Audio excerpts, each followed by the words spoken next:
The Ronald Reagan era was met with many mixed reviews, but he very largely still remains a very popular president in American history, even among many traditional Democrats.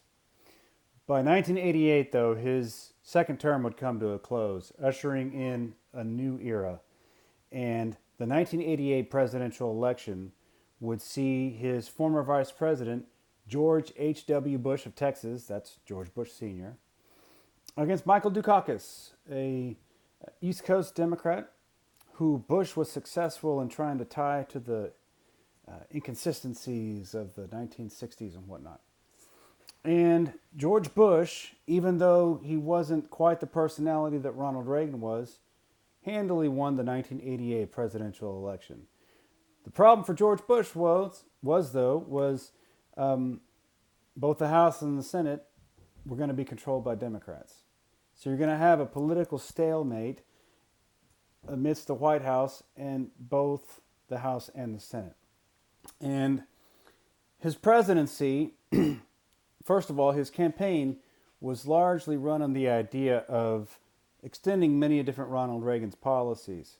And one of the things that George Bush Sr. was most noted for in his campaign was his infamous quote, "No new taxes." I repeat, no new taxes. And he said it just like that. But there was a staggering debt that had approached the United States government as a result of the 1980s increased spending. And he was leery about that. And he was also leery about not having control and not having as much sway with Congress because, well, both chambers were controlled by Democrats. So there was a recession that started in 1990 due to the idea of the United States trying to pay for some of those debt measures, if you will. George Bush signed a significant tax increase in 1990 that would be a part of a budget package that was designed to reduce the federal deficit. No new taxes. Going to sign a tax increase to reduce the budget. No new taxes, but you're going to sign an increase to reduce the budget. He went back on his political campaign marker, if you will. That was his trademark, no new taxes. Well, he increased taxes. Hold that thought, because that would be used against him in a couple years. Otherwise, though, the recession had started in 1990 and slowed down the economy for a couple years in 91 and 92. Okay. Otherwise, though, elsewhere going on around that time, our buddy Saddam Hussein, the dictator, if you will, of Iraq, had fought a long drawn-out war with their neighbor Iran for the better part of 8 years in the 1980s, and they were struggling monetarily. Just to the south of Iraq is Kuwait, a very oil-rich nation. Thank you. The United States used to import quite a lot of oil from Kuwait back in the day. Okay. Otherwise, though, Saddam Hussein needing money, the militaristic leader of Iraq, Saddam Hussein, thought that maybe they could alleviate a lot of their concerns by just annexing Kuwait. We're just going to go in there. We're going to take Kuwait by force. We're going to forcefully annex Kuwait. And the Iraqis deemed Kuwait as being one of their provinces. It's part of their territory. They're just going to take it. So, upon brutally taking over Kuwait, the United States reacts. Okay? Along with other Arab nations in the area, most notably Saudi Arabia. Saudi Arabia, immediately to Iraq's south, and also Kuwait's neighbor, felt very threatened by Iraq's move. And for good reason. Saddam Hussein had the fourth largest military in the world at the time. Okay. So, a unanimous United Nations support bid came underway, including the Soviet Union, which hadn't fallen apart at the time yet. The United States and its allies would begin deploying troops to Saudi Arabia. Hold that thought, because that's going to come up next chapter. Saudi Arabia would house 400,000 American troops for potential confrontation with Saddam Hussein.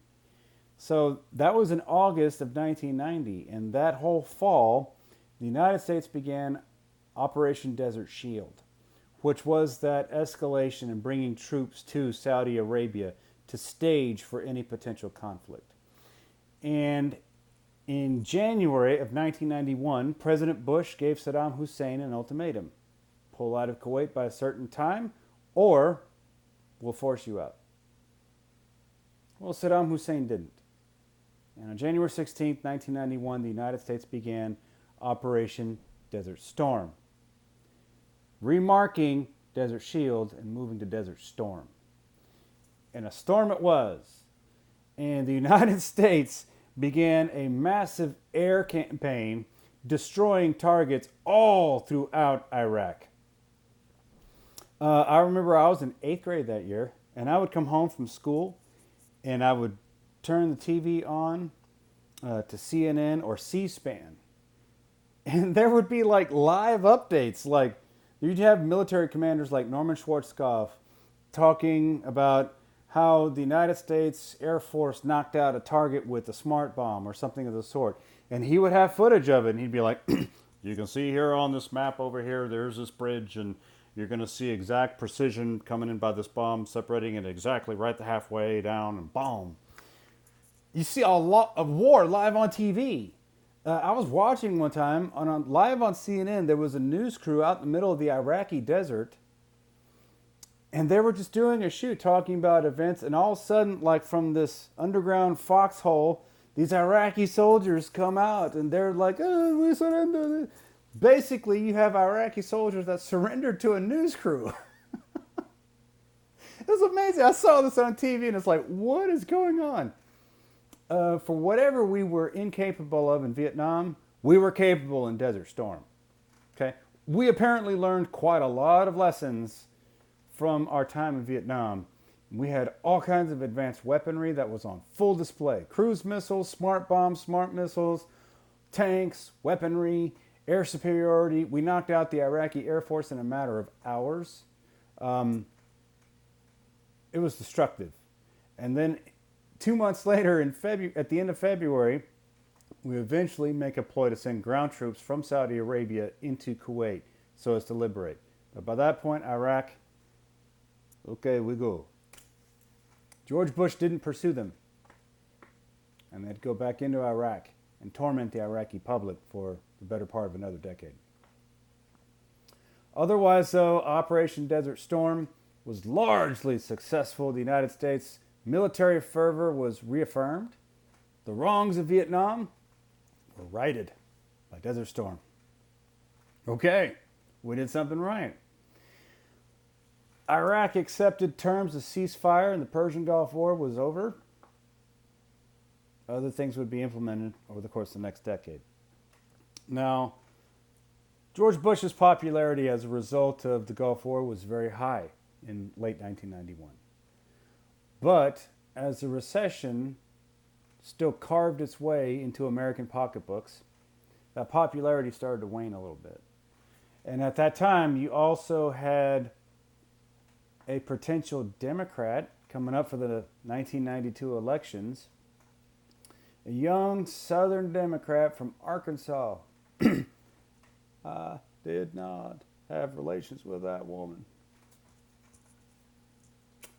Bill Clinton. Bill Clinton, a young two-term governor of Arkansas, had actually been a candidate in 1988 and had been ridiculously unsuccessful. But then 1992 comes around, he's a fresh face, moderate tone. He's a moderate liberal who's got a little bit of conservatism so he can reach out to a whole lot of people. And he's young, he's attractive, he's exceptionally well spoken.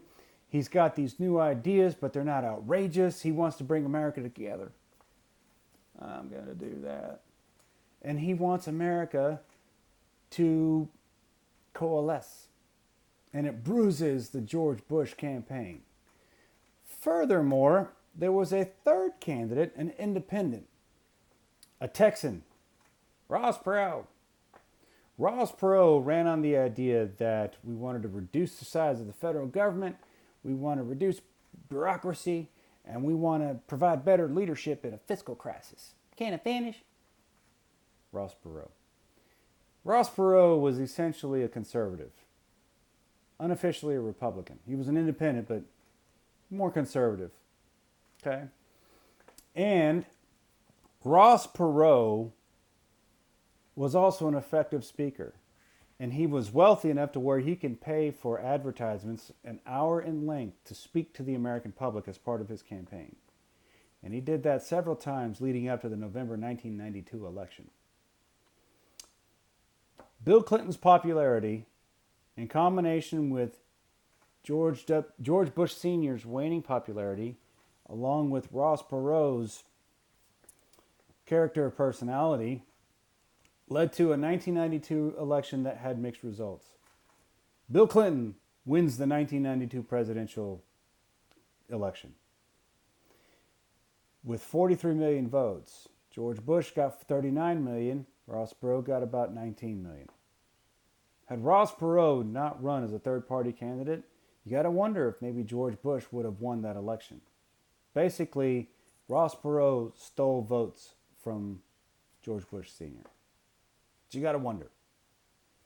So, for the first time since 1976, a Democrat has won the presidential election.